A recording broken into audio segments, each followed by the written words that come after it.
Hello, my name is Tracy Allen, and I want to welcome you to Cooking with Some Friends.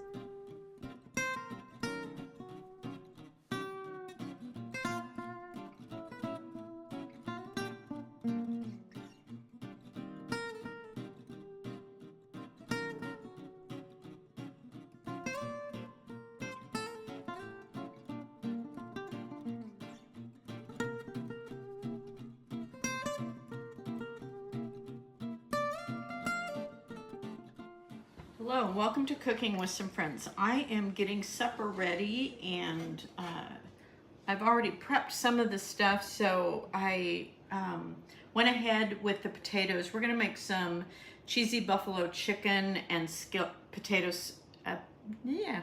We're going to make a cheesy buffalo chicken and potato skillet. There, I got it out. So I went ahead and I took some chicken that I needed to use up, and I cubed that up. So there's 2 chicken breasts in there that are cubed, and you can use one of 2 things. You can either use 4 or 5 medium-sized potatoes and cut those up, cube those up, and put them in an air fryer and cook them until they're tender, or you can do what I did and use up some of the baby potatoes that I have, and I quartered or sliced those up and put salt and pepper and a little bit of garlic salt just to taste, garlic powder on them, and put them in a 400-degree oven just until they were tender. So they're ready for me to use here in a minute.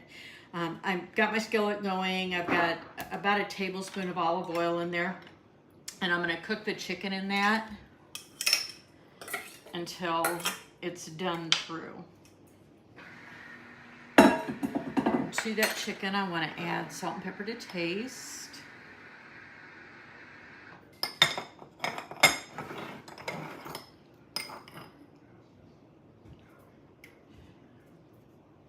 I'm going to put in a teaspoon of paprika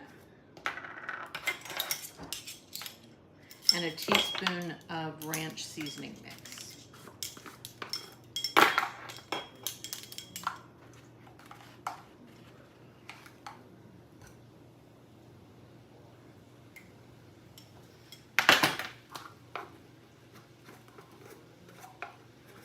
Really done one going. Like that. Paprika.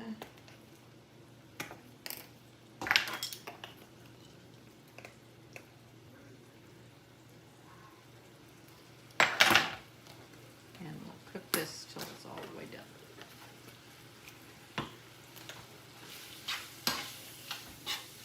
I've got that on a medium-high heat.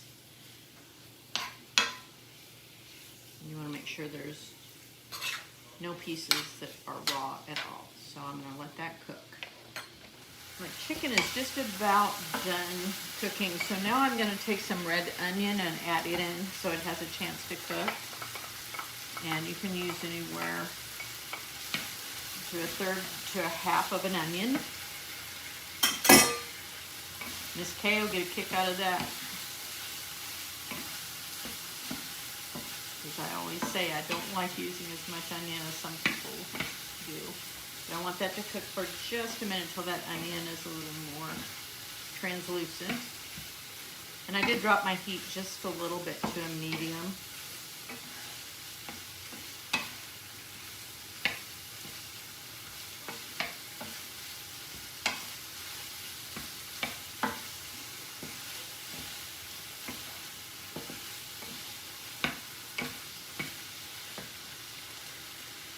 I'm going to add 2 cloves of garlic.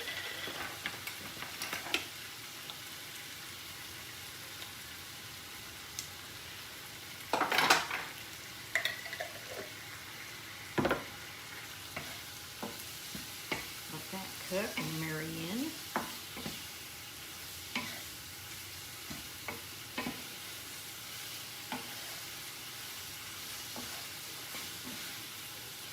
Should be great served with fresh broccoli or asparagus on the side. Add a little more color to it.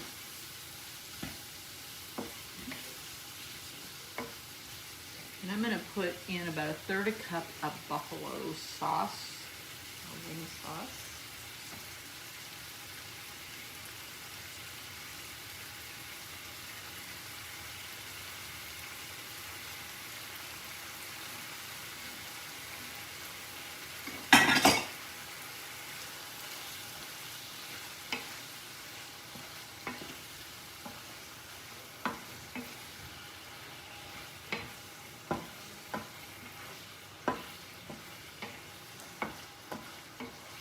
ready for my potatoes to be added in that are already cooked. Just need to get the flavors blended.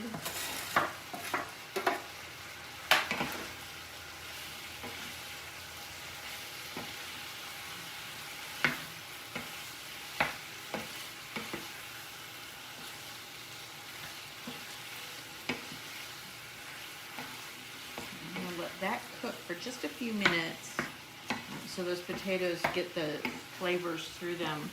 And then I'm going to top this with a cup of mozzarella cheese, and you could put it in a broiler, except I don't have it in one of my pans that I trust in the broiler.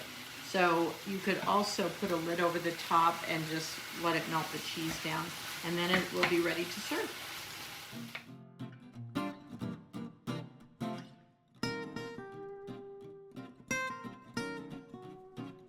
Hi everybody, and welcome to Cooking with Some Friends. I'm getting a quick supper ready for us tonight, and I'm gonna make some enchilada boats. So basically, they're like a quick enchilada, but I'm using these mini taco boats. Open it, I wanna show you. You can buy these Walmart, Hy-Vee, wherever, but they're just these small taco boats, so 3 or 4 bites a piece. So that's what I'm making them in, and you can see I've got a little tray covered in the background. It's covered with some parchment so that I can put that on there. So I've got my hamburger frying. I am going to add a little salt and pepper to this to taste, and not very much because my enchilada sauce will have some seasonings in it. My cheese is salt, will have some salt, so I just don't want to overdo it too much. Okay. So I'm going to let that hamburger, and I've got about 2 pounds, but you can do anywhere from 1.5 pounds to 2 pounds. And to that, I'm going to stir in about 1/4 of a red onion that I've diced up. And I'm just going to brown this up and then drain off most of the fat before I do anything else to it.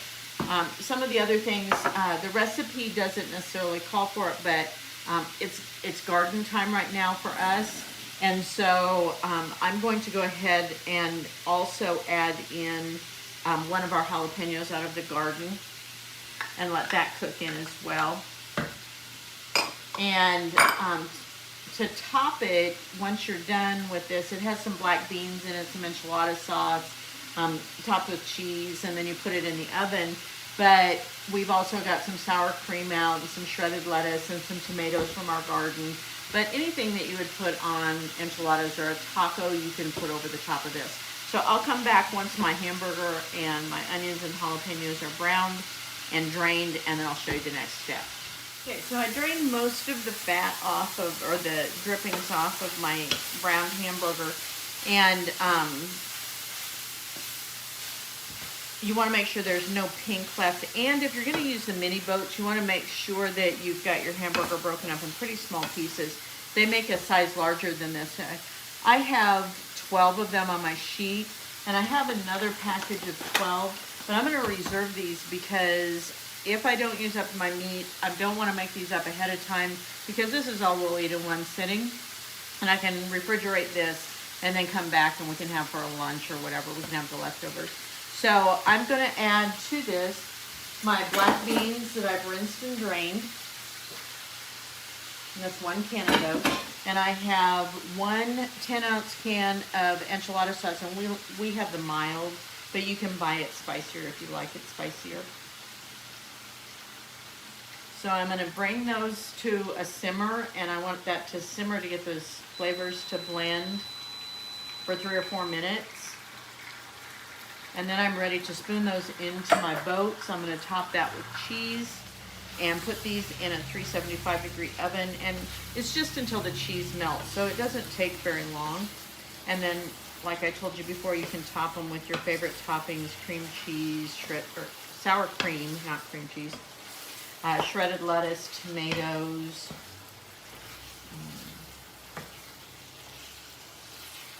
We want those flavors to blend in, so we're going to let that go for another 3 or 4 minutes. I've gone ahead and filled most of my boats, but I'm going to finish up by doing the last one, and I used a spotted spoon just to get some of that extra grease off there that after I drained it, you can't get all of it.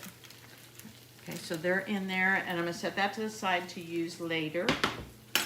And then I'm going to put cheese on this, and then put them in the oven and just until that cheese melts, and then they're ready to go. So it's a quick supper. Or you could use these as appetizers if you use the minis. If you use the bigger ones, you'd only probably you'd get 12, but you'd get 12 of the regular size instead of, and that would use all your meat. Okay, there we go. Thanks for joining us for this session of Cooking with Some Friends. Make sure you like this video and subscribe to our YouTube channel. And find us on Facebook at Cooking with Some Friends.